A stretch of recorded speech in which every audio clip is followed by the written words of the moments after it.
Hey everyone, and welcome back, or for the first time, to Explore Your Roots. This is the Who Is series, where we go over the life of an ancestor of mine and maybe yours too. And today's episode, we are going to highlight an Emelia Wilhelmina Orling. Emelia was a very strong and capable person who touched many lives, so tune in to learn more about her life and legacy.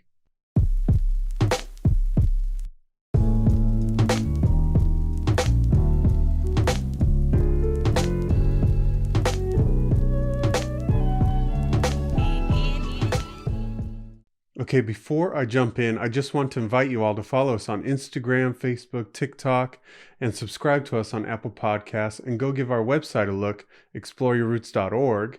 We have a lot of fun and interesting content and ideas to share, including new videos, short and fun articles, and more. So go give us a look.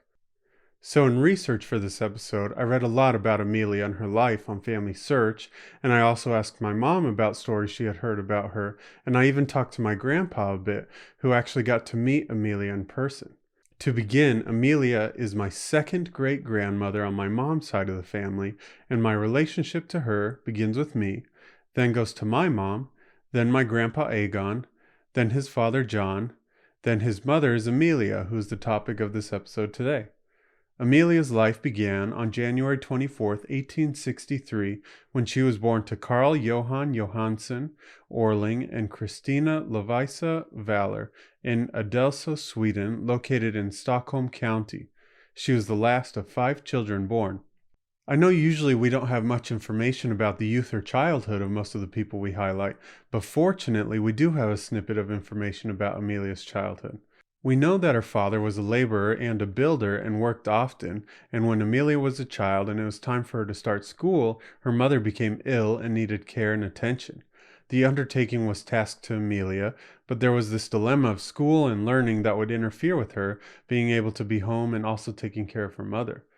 Her father Carl decided to go to the parish, who was kind of like the local government, and asked if she could be homeschooled. The parish agreed on the condition that when it came time to take the yearly exams, that Emelia would show up and take the same exams as the other students. Carl agreed, and in his spare time he helped to school Emelia. Every year, Emelia would take the same exams as the other students and always passed with flying colors, being applauded for her ability to learn. It is unsure the exact date or time, but maybe sometime around 1885 or 1886, Emelia met her future husband. His name was Victor Carl August Johnson. In Sweden, it was normal for couples to delay marriages for economic reasons, while at the same time beginning marriagey things. So, for example, Emelia and Victor were officially married on April 23, 1887, but about 7 months earlier, Emelia and Carl had their first child. So this was a pretty normal custom at the time, like I said. At the time of their marriage, Emelia was 24 years old and Victor was 21. So Emelia and Victor had 11 children total, but only 6 of them lived to adulthood. Agnes was the first child born, the one I mentioned before, in 1886. Siegfried followed in 1888, and Niels in 1891. Then John Francisco, of whom I come through, was born in 1892. Then Carl in 1894. Nels was born in 1895. Another Carl in 1897. Kenneth in 1900. Signe in 1902, Sigrid in 1902, and Maria in 1903. Emelia was a very hard-working person. In her life, she worked as a maid as well as working in a china factory. In the late 1880s and early 1890s, Sweden was going maybe a bit of a social and economic reform.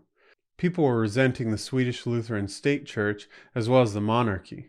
Also, there were many tales of economic opportunities elsewhere, specifically in the US and also other countries like Brazil. I'll leave a link in the description to a cool article I found about that if you want to learn more. A culmination of these factors, including the prospect of owning their own land and higher wages, got to Emelia and her husband Victor, because in 1890 they decided that they were going to sell all that they had and move to Brazil. Brazil at the time was in need of tradesmen and were sponsoring workers to immigrate, so Emelia and Victor only needed to pay passage to where the boat was taking off from. So their journey went from Malmö, Sweden, to Copenhagen, to Bremen, then on to Rio de Janeiro, and then on to Santos, which is near Sao Paulo. Then from there, they went inland into a smaller community. Emelia was actually interviewed for a newspaper later in her life and tells a bit about her journey and experience in Brazil.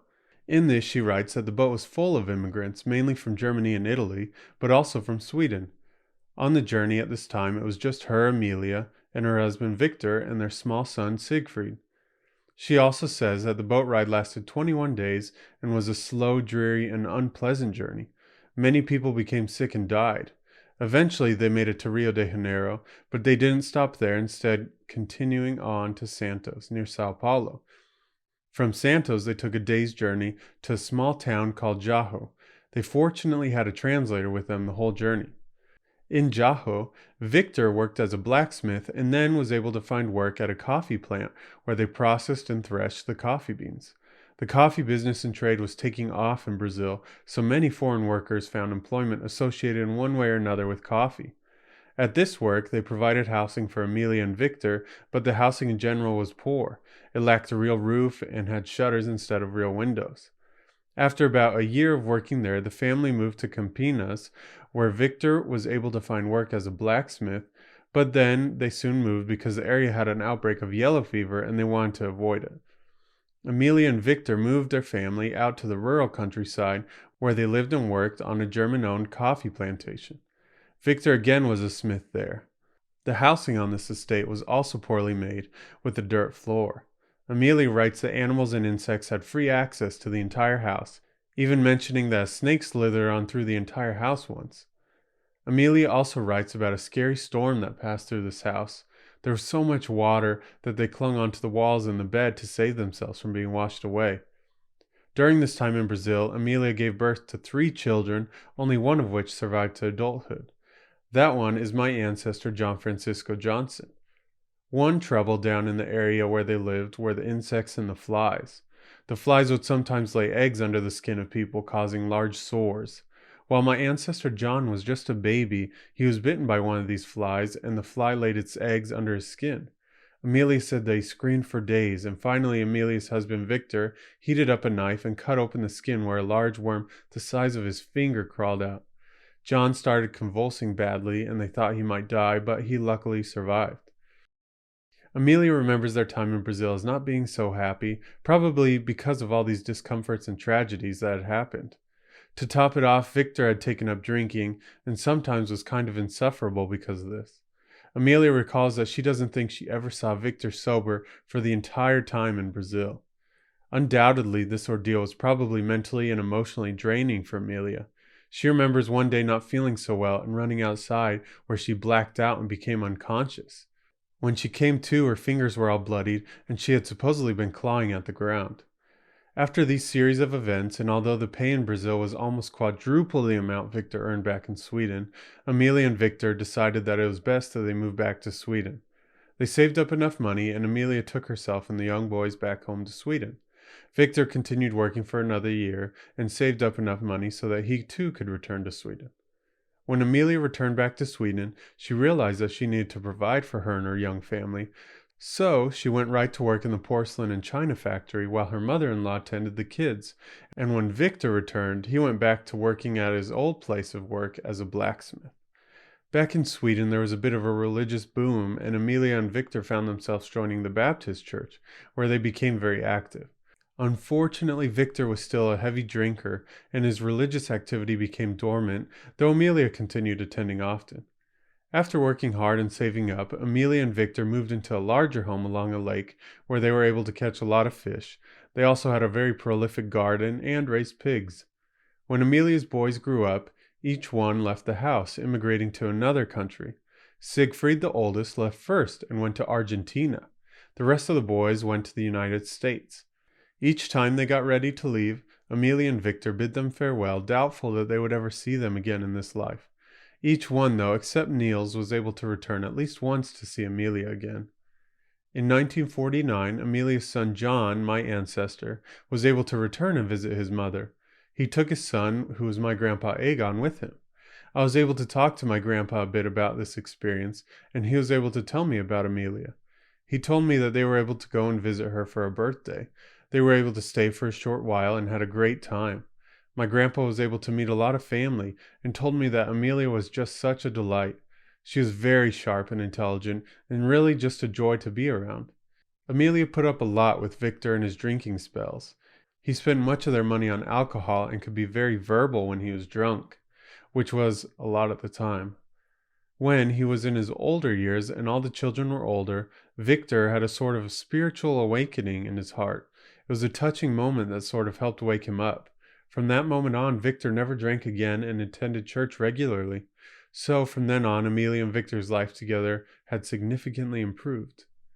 In 1934, Victor passed away, leaving Emelia. She was a very strong and independent woman who cared for herself until around 1952, when she moved into a care home. On June 2nd, 1954, at the age of 91, Emelia passed away. What a strong woman Emelia was. In all the accounts, she really seemed like a hard, dedicated worker and mother, and was someone who was really the support and core of her family. Her lasting legacy stands high today, showing what hard work, sacrifice, and persistence can do for you.